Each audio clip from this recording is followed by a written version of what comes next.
Where'd you go? We used to be kids, now I feel so grown. I miss being free to be me, not alone. I used to have friends, but we don't talk anymore. I guess that's on me, I got busy. I used to drink soda, now I switched to whiskey. I didn't want time to pass, but time is fast. I just wish you were more than memories.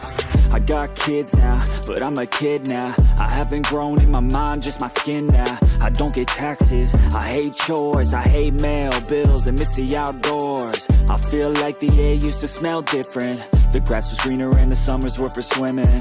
I used to play baseball every inning. Now I work for a living.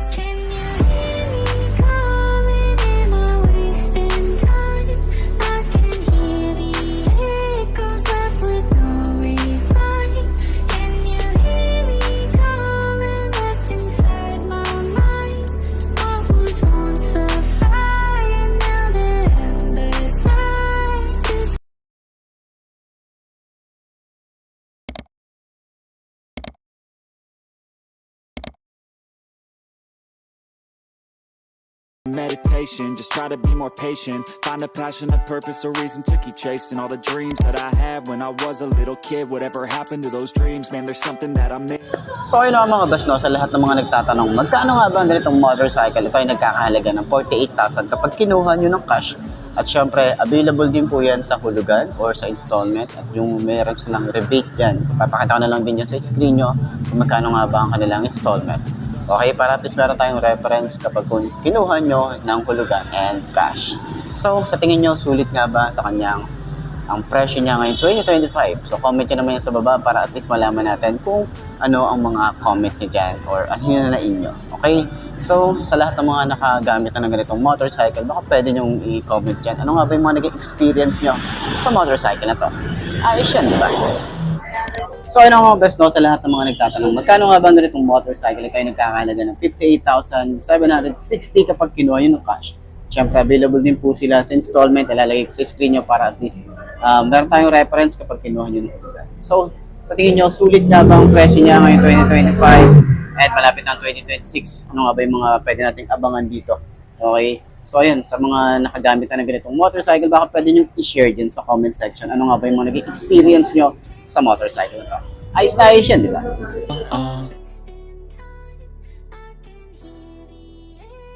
Mga best, no, mauupuan na rin natin itong Navi ng Honda. Okay, so nakita na rin natin dito sa may Premium Bikes Baliwag. Pwede nyo makuha ang ang isang to. Bilaw ka na ko. Ang isang to, okay, so ito nga pala ay automatic. Okay, nung una akala ko talaga rito manual siya, pero automatic siya. So ayun na nga, ngayong 2025, medyo na-miss ko to. Medyo matagal tayo nawala na hindi nagpa-vlog. So nakapag-walk around na ulit tayo. Ngayon 2025, naglabas ng bagong kulay, si Skygo. So maganda yung colorway nito. Ayan, meron siyang kulay blue, may black lining, and then yung pony. Diba? Tapos napaka-cute nito. At last time nga ay naglabas si Honda ng dito, ano bang ano, Navi. So parang hawig din siya, no? Pero ito kasi talaga is the clutch. Okay? So upuan na natin. 5 to ang ating height. Okay? So yun nga, dito naman sa kanyang harapan, meron tayo ditong bulb type. Yung signal light niya is bulb type din. Ang haba, no? Yan ang itsura niya. So, bulky, naka-telescopic fork. Hindi, ano ba ito? Inverted forks pala siya. Ayan, naka-combi brake na nga pala ang isang to. Yan ang itsura niya. Ang cute no? Ang cute talaga na ito nung nakita ko Medyo mataas lang talaga siya sa atin. Sobrang tingkayan. Pero napakadaan ng motor. Ayan. So, naka-drum brake tayo rito. Ang size dito ay 90 by 90 by 12. Meron tayong magandang tires. MRF, yung kanyang brand. Tapos, meron naman tayo rito sa baba. Okay, ito yung chassis, busina, and then ito naman ay compartment. Ayan po ang itsura niya. Maluwag. Ayan ang itsura niya. Yung mga ano natin. Yung ating basic tools. Yung temporary plate. Ayan, yung side mirror. Nandyan po. Okay. So, ayun na nga. Meron na naman tayong bagong colorway ng Skygo Pony 100. So, ayan. Umpisa natin yung walk around natin para at least ma-update ko kayo na available pa rin naman dito sa branch ng Skygo Baliwag at marami nga silang unit dito. Meron doon kulay red, ito naman kulay blue. So yun lang yung nakita natin dito, pero meron silang 4 na unit dito na available. So marami pa rin kumukuha pa nito at sinasabi ng iba na phase out na available pa rin po yan. Okay, so ayan na nga, umpisa na natin, walk around na natin.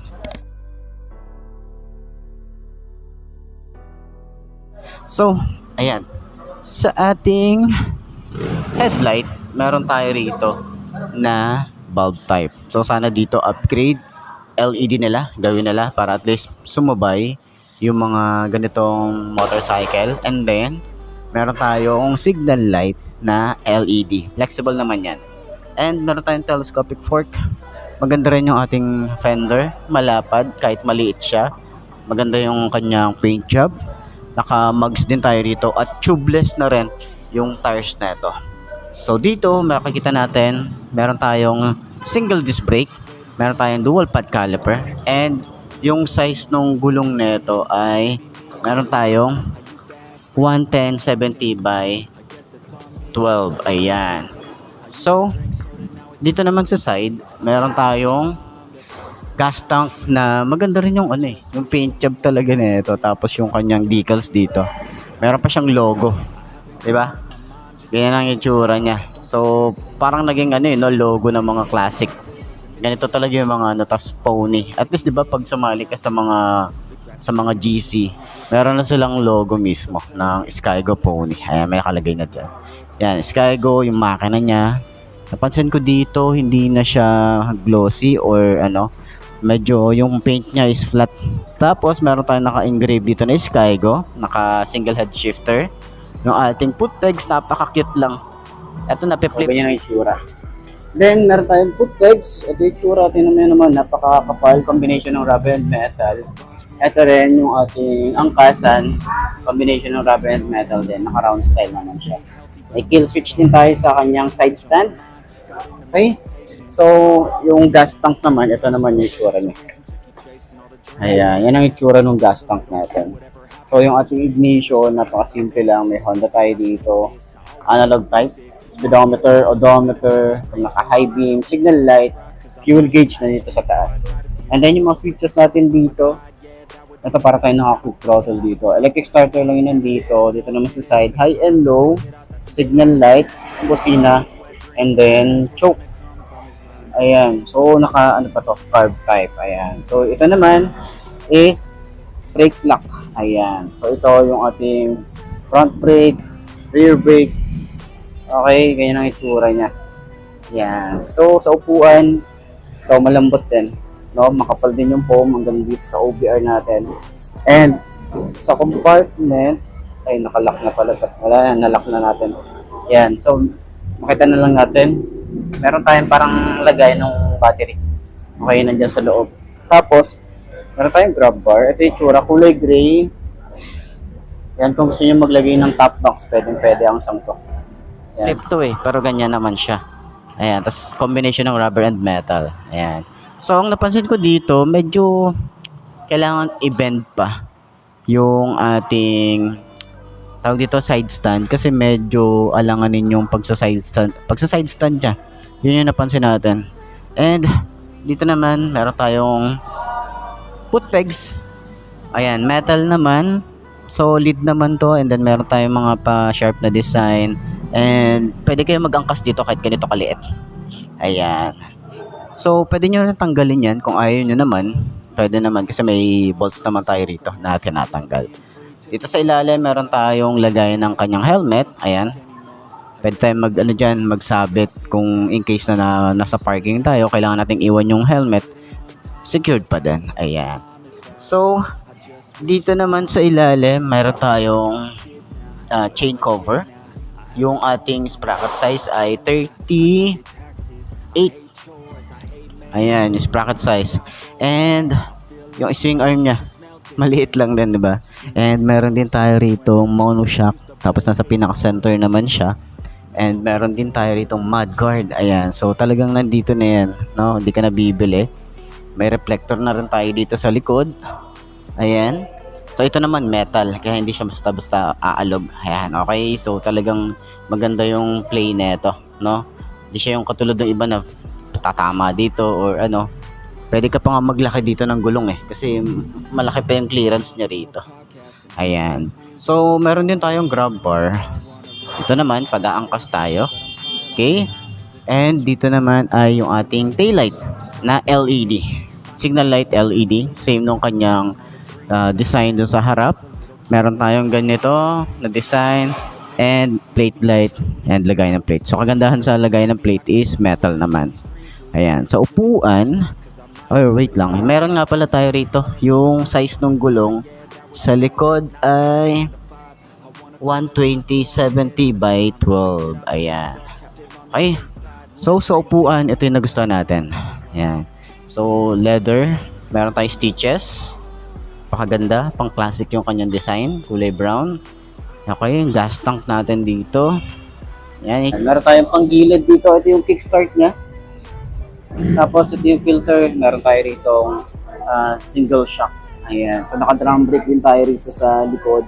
Ang size naman niya is 90/100/10. Medyo maliit yung size dito sa likod. Tapos may tire hugger na rin tayo rito. Ayan. So dito naman sa ating tail light, meron tayong bulb type and then yung signal light natin, bulb type din. Ayan. Ito naman yung ating lagayan ng plate, may reflector. Ayan. So, reflector din, side by side din doon. Tapos yung tambucho, kita nyo napakakit yung tambucho na ito. Ayan yung tsura niya. Naka-air-cool din tayo rito. Ayan. So, ganyan yung tsura. Sa likod, meron din pala tayo itong pangharang. Okay, di ba? Ayan, naka-air-cool nga pala. Ayan. So, yung tsura natin. Pakaganda na yung tsura no? Yung Navi. Meron tayong Navi dito. Yung Honda Navi. Ang ganda ng pagkaka-engrave. Di ba? Nice. Tapos, yung tsura ng ating headlight. Ganyan. Diba? So, sa mga gustong kumuha ng ganitong motorcycle, pwede nyo puntahan dito sa Premium Bikes. Baliw branch para sa mga gusto na kumuha ng ganito. Pwede nyo akong i-PM sa aking Facebook page na iMark Photo 2.0 and then sa aking YouTube channel naman, subscribe nyo na rin. Okay? Ayos siya. Itsura niya, pang big bike din no? Ayan, nakalabas naman siya. Tapos yung cup niya. Ganda rin yung cup. Dito naman sa side, yung ating tambucho. Ayan, yung itsura natin dito. Meron tayong cover. Maganda rin yung paint job. And then yung itsura ng tambucho natin dito. Matte finish din. And meron din tayong single disc brake, single pad caliper. Ayan. Yung size ng gulong, ayan, 120/70/12. Ayan. Dun, meron din tayo ritong kickstart. Ayan. So, carb type pa rin naman ng isang to.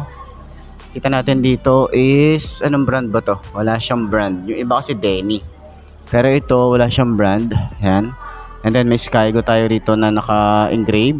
May monitoring tayo ng oil. Ayan, para at least in case na kailangan natin magpalit, di ba? So, rear brake pedal, smooth lang din. Konting adjustment lang dito. Ayan, siguro i-adjust pa nila yan kasi siguro yung clutch, okay? So, ayan. And then, sa ating panel gauge is meron tayong digital. Okay, ayan. Tapos, medyo maliliit lang yung details nito pero lahat naman ng kailangan nating makita, katulad ng neutral, yung signal light, yung kanyang high beam, ayan, nandito naman na siya. Ayan, so simple lang yung ating ignition. Naka-naked handlebar din tayo rito. Ayan ang itsura niya. And, syempre sa mga switches natin is ordinary plastic na ginagamit ni Skygo. Pero parang mas improve siya or mas simple pero mas tingin ko mas okay siya ngayon. Ayan, meron tayo rito sa side is on and off ng kanyang park light headlight, hazard switch, meron na rin tayo rito, electric starter, yung kanyang front brake, yung lever niya napakalapad tapos napaka-smooth lang din and then yung grip niya sobrang kapit, kakaiba na siya ngayon. Ayan, tapos yung throttle medyo malalim lang. Dito naman sa side meron tayong ganitong leather or rubber. Tapos yung clutch niya smooth lang din naman, high and low, signal light, wala lang siyang flasher, and then busina.